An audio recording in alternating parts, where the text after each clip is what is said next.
যবে থেকে চীনের বেপরোয়ায় উহান ভাইরাস চীন থেকে বেরিয়ে গোটা দুনিয়াতে ছড়িয়েছে, তবে থেকে দুনিয়ার অনেক দেশের সঙ্গে চীনের বিবাদ বেড়ে গেছে।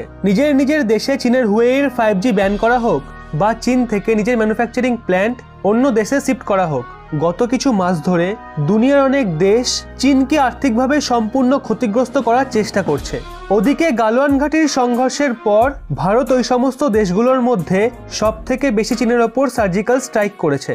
সে চীনের 224টা চাইনিজ অ্যাপ ব্যান করা হোক বা সরকারি টেন্ডার্স থেকে চীনা কোম্পানিগুলোকে বাইরে করা হোক বা চীনা পণ্যের স্বদেশী বিকল্প খুঁজে চীন থেকে ইম্পোর্ট কম করা হোক, কিন্তু এগুলোর থেকে সবচেয়ে বেশি লোকসান ভারত চীন থেকে বেরিয়ে যাওয়া স্মার্টফোন কোম্পানিগুলোকে নিজের দিকে টেনে করেছে।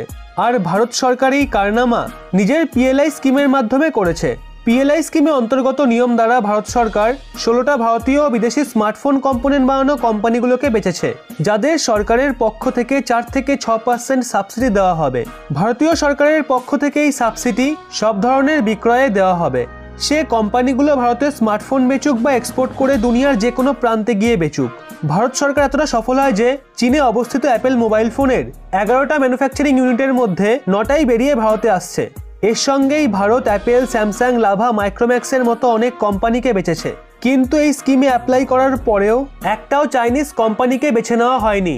এই স্কিমের সফলতা দেখে ভারত সরকার এখন আবারও এরকম একটা PLI অর্থাৎ পারফরমেন্স লিঙ্কড ইনসেন্টিভ স্কিম নিয়ে আসছে, যে ইলেকট্রনিক্স ও স্মার্টফোন ছাড়া 10টা নতুন সেক্টরের কোম্পানির জন্য হচ্ছে। আসলে মানি কন্ট্রোলের থেকে একটা খবর সামনে বেরিয়ে আসছে। এই স্কিমে কভার হওয়া 10টা সেক্টর আছে: pharmaceuticals, automobile, auto components, telecom and networking products, advance chemistry sell battery, textile, food products, solar module, white goods এবং স্পেশাল স্টিল। ভারত সরকার নিজের এই স্কিমে প্রায় 1.5 লাখ কোটি টাকা খরচ করছে, যার পরিমাণ বেশ বড়ই। ডলারের পরিমাণ প্রায় $20 বিলিয়ন। আর ভারত সরকার ভারতে ম্যানুফ্যাকচারিং প্ল্যান্ট স্থাপন করে এখান থেকে গোটা দুনিয়াতেই প্রোডাক্টস বেচার জন্য এই অ্যামাউন্ট ওই কোম্পানিগুলোকে ইনসেন্টিভ রূপে দেবে। সে তাদের প্রোডাক্ট ভারতে বেচুক বা ভারতের বাইরে, ওই সমস্ত কোম্পানিগুলো ইনসেন্টিভ পাবে।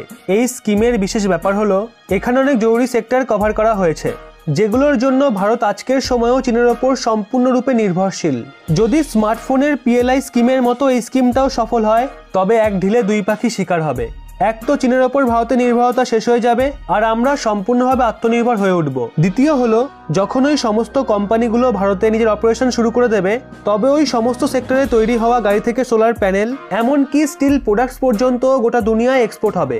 তখন ভারতকে গ্লোবাল ম্যানুফ্যাকচারিং হাব হওয়ার থেকে কেউ আটকাতে পারবে না।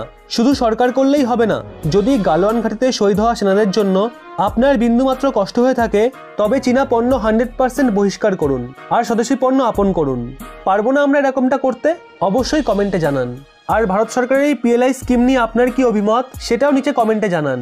ভিডিওটি ভালো লাগলে অবশ্যই একটু লাইক করে সবাইকে শেয়ার করে দিন এবং এরকমই ব্যাক টু ব্যাক আপডেট পেতে রহস্য বাংলা এই চ্যানেলটি সাবস্ক্রাইব করে পাশের বেল আইকনটি অল করে রাখুন।